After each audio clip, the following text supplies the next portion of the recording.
May 8, 1945. The war in Europe is over. A 23-year-old German fighter pilot surrenders to American forces. He's the most successful fighter ace in history. 352 confirmed aerial victories, more than any pilot from any nation in any war. His name is Erich Hartmann. The Americans process him, then hand him over to the Soviets. Hartmann expects to go home within months. Standard prisoner of war protocol. The Geneva Convention guarantees it. Instead, the Soviets keep him for 10.5 years. They try him as a war criminal, sentence him to 25 years hard labour. They want him to confess to crimes he didn't commit, to become a propaganda tool for the Soviet state. He refuses, every single time.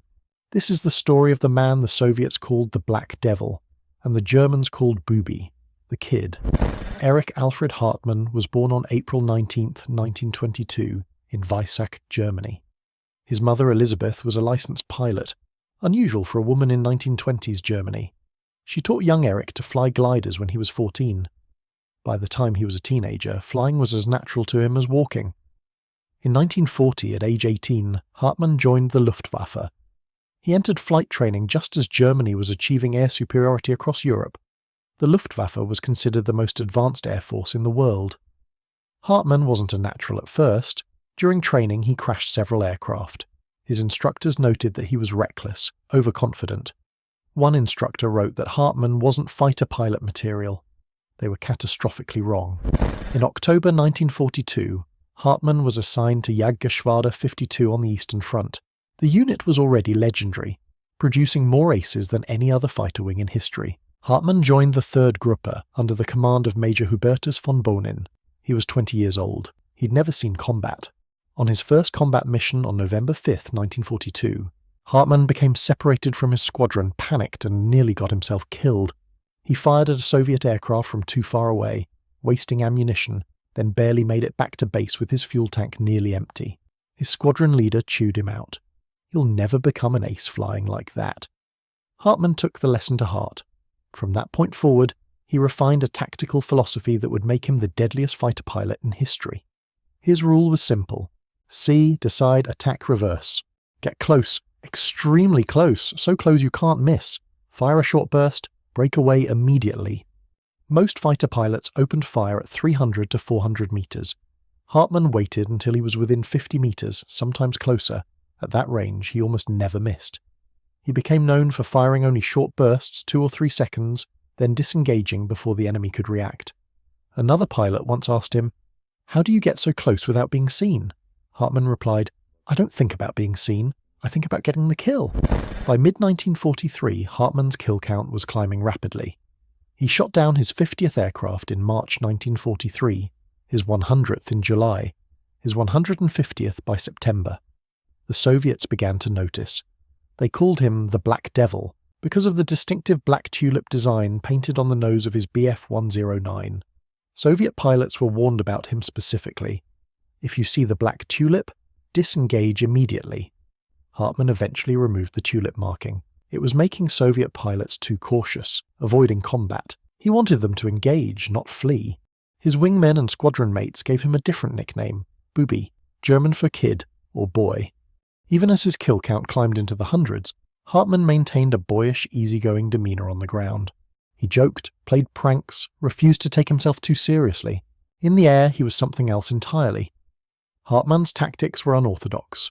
He avoided prolonged dogfights, no aerobatic maneuvers unless absolutely necessary, no chasing damaged aircraft across the sky. He positioned himself carefully, attacked decisively, and disengaged immediately. "Dogfighting is for fools," he said. "The goal isn't to be fancy. The goal is to shoot down the enemy and survive." He was shot down or forced to crash land 16 times during the war. Not once was it due to enemy fire hitting his aircraft critically. Every single one was caused by debris from aircraft he destroyed at close range. Fragments hitting his propeller, oil on his windscreen, coolant lines severed by shrapnel from his own kills. He was never wounded by enemy fire, not once. By August 1944, Hartmann had 301 victories, surpassing the previous record held by Gerhard Barkhorn. He was 22 years old.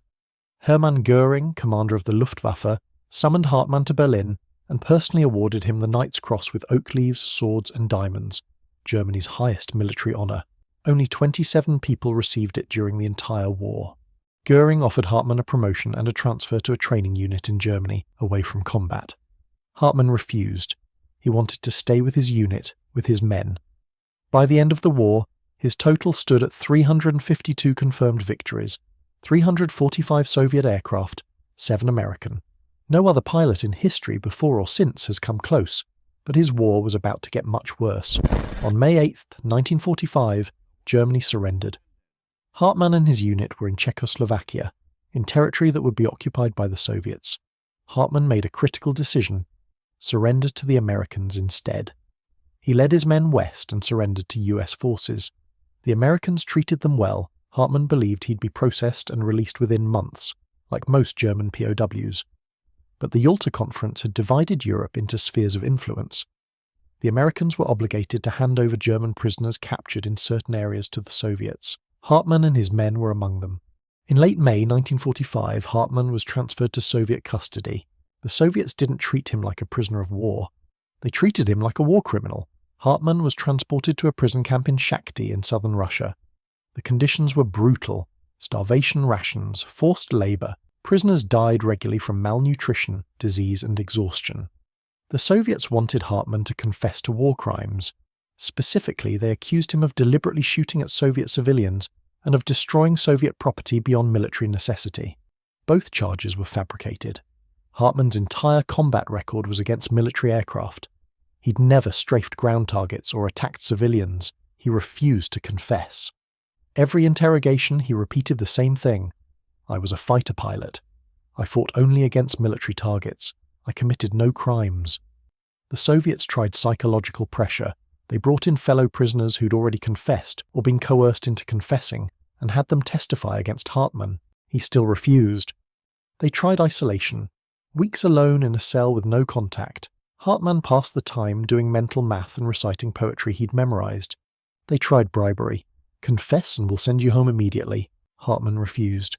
In 1949, the Soviets tried him in a military tribunal. The trial was a sham.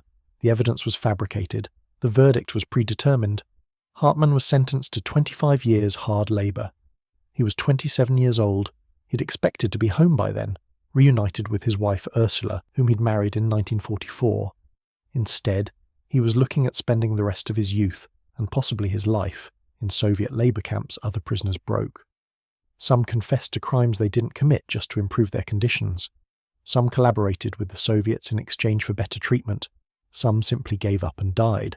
Hartmann did none of these things. He organised protests among the prisoners. He refused to work when conditions became unbearable. He stood up to guards who abused prisoners. At one point, he spent several months in solitary confinement for leading a hunger strike. The Soviets wanted to break him, turn him into propaganda. The greatest ace in history, confessing to war crimes, denouncing Nazi Germany and praising the Soviet Union.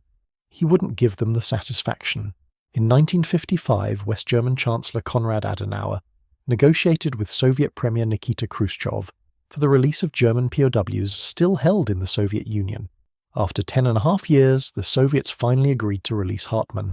On October 10, 1955, Hartmann crossed the border into West Germany. He was 33 years old.